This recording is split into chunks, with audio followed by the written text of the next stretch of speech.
तो उत्तर प्रदेश विधानसभा का बजट सत्र आज से शुरू हो रहा है। राज्यपाल के अभिभाषण के साथ ही बजट सत्र की शुरुआत हो जाएगी। राज्यपाल के अभिभाषण में सरकार के एजेंडे की झलक दिखेगी। इस सत्र में योगी सरकार अपना पूर्णकालिक बजट पेश करने वाली है। इस सत्र के हंगामेदार रहने के भी आसार है, क्योंकि विपक्ष ने कई मुद्दों पर सरकार को घेरने की रणनीति तैयार की है। हम आपको बता दें कि इस बार सदन की कार्यवाही काफी हाईटेक तरीके से होगी और उत्तर प्रदेश देश में विधान जो ई विधान है उसका अब दूसरा राज्य बन जाएगा, यानी ये दूसरा राज्य होगा जहां पर ई विधान का कॉन्सेप्ट शुरू किया गया है।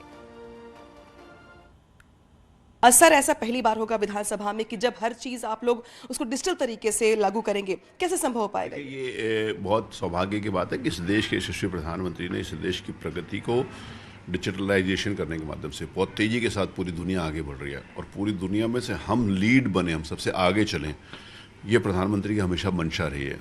देश के सारी विधानसभाओं को एक स्थान के ऊपर लाके, एक पोर्टल के ऊपर लाके, ऑनलाइन सबकी क्या कार्रवाई हुई है, सबकी क्या नियमावली है, तो उसको एक स्थान के ऊपर लाने के लिए ई विधान का घोषणा माननीय प्रधानमंत्री जी ने करी थी। मेरे सौभाग्य की बात है कि मेरे को इस आसन के ऊपर बिठाने का काम सर्व रूप से किया गया और यहाँ पर ये विधान तत्काल लागू हो, ये मेरा प्रयास था। लगभग 1.5 महीना हुआ मुझे उस कुर्सी को संभाले हुए।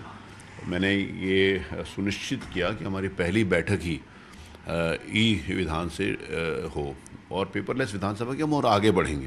देखिए, क्योंकि पहली विधानसभा है, उस पहली विधानसभा के नाते से लोगों को उसको सिखाने में, उसको ट्रेनिंग देने में कार्य करूँगा। ट्रेनिंग के लिए हम लोगों ने नेवा सेवा केंद्र बनाया, लगभग 30-40 MLA से एक साथ, जहाँ पर ट्रेनिंग ले सकते हैं।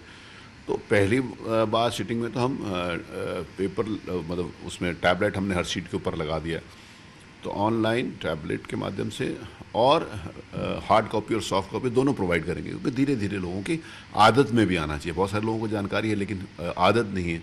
आदत में भी हम सब लोगों के आएगा, सब लोगों मतलब सब लोग इंक्लूडिंग माई सेल्फ। ये बजट सत्र भी है, तो क्या बजट भी पेपरलेस होगा? नहीं, पेपर सब कुछ पेपरलेस होगा, लेकिन फिर भी हम हार्ड कॉपी, जैसे मैंने कहा, सप्लाई करेंगे। हर चीज़ हमारे पोर्टल के ऊपर, हमारे टैबलेट के ऊपर ऑनलाइन सब कुछ उपलब्ध रहेगी, लेकिन साइमल्टेनियसली उसको हम करेंगे साथ में। तो ये देश की जो छोटी विधानसभाओं में, शायद हिमाचल में या किसी एक छोटे स्टेट में लागू है, बाकी पूरे देश ने किसी ने भी लागू नहीं किया। उत्तर प्रदेश सबसे बड़ा प्रदेश होने के नाते से लगभग हमारे पास यहाँ 425 सीटिंग कैपेसिटी मैंने कर दी है। इसके पहले अभी तक जब से विधानसभा बनी थी 379 सीट्स थी, लगभग 37 सीटें मैंने बढ़ाने का काम किया है। क्योंकि हर जिस समय हमने कहा कि हम हर माननीय सदस्य के लिए सीट असाइन करेंगे, तो सीट असाइन करने की उनकी सीटों की आवश्यकता थी, उनकी सीटें ही नहीं थी, उसको मैंने सारी व्यवस्था करा दी है। हर सीट के ऊपर टैबलेट फिक्स करा दिया। ये एक नई शुरुआत होगी देश भर की सारी विधानसभाओं के लिए। उनको एक मतलब एक अवसर मिलेगा हमारे से सीखने का। पहले उत्तर प्रदेश कहीं सीखता भी नहीं था और सीखने की ज़रूरत भी नहीं समझता था।